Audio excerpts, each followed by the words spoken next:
কেন শুভেন্দু বারবার সিপিএমকে আক্রমণ করছেন? দুই দলের দুরকম তথ্যে সরগরম। 2011 সালের আগে থেকে শুভেন্দু অধিকারী সিপিএমের বিরুদ্ধে নানা কথা বলে আসছেন। 2011 সালে ক্ষমতায় আসার পরও সিপিএমকে তিনি আক্রমণ করেছিলেন।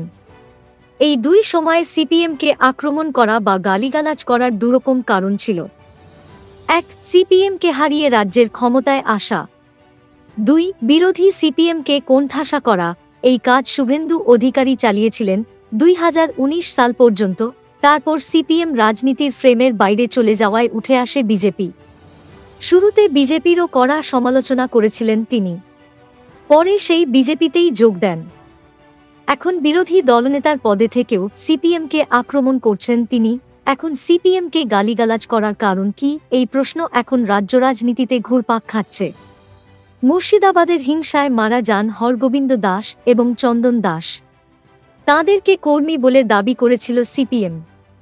শামশেরগঞ্জে ছুটে গিয়েছিলেন রাজ্য সম্পাদক মোহাম্মদ সেলিম, যুবনেত্রী মীনাক্ষী মুখোপাধ্যায়। তখন শুভেন্দু অধিকারী নিহত দুজনের হিন্দু পরিচয়কে বড় করে সামনে এনে বলেছিলেন, ওরা হিন্দু বলেই ওদের মেরে ফেলা হয়েছে। তারপর কৃষক সভার নেতৃত্বে সিপিএমের নেতাদের ব্রিগেড সমাবেশে বিজেপির সমাবেশের থেকে বেশি ভিড় হয়েছিল বলে অনেকের দাবি।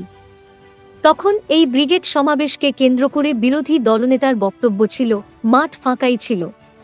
আমি ধন্যবাদ জানাব, হিন্দুরা ওই সভায় যাননি। মাঝরাতে ভাইয়ের হাতে দাদা খুন ক্যানিংয়ে অভিযুক্ত পলাতক। তদন্ত শুরু করল পুলিশ। সিপিএমকে এভাবে আক্রমণ করার দুটি কারণ রয়েছে। 1. সিপিএম ধর্মনিরপেক্ষ দল বলেই রাজ্য রাজনীতিতে পরিচিত।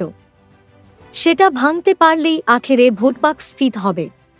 2. সিপিএম এখনও রাজ্য রাজনীতিতে শূন্য হলেও ধীরে ধীরে বিজেপিতে যাওয়া ভোট ব্যাংক ফেরাতে শুরু করেছে। সেটা ঠেকাতে গেলে সিপিএমকে আক্রমণ করা ছাড়া গতি নেই।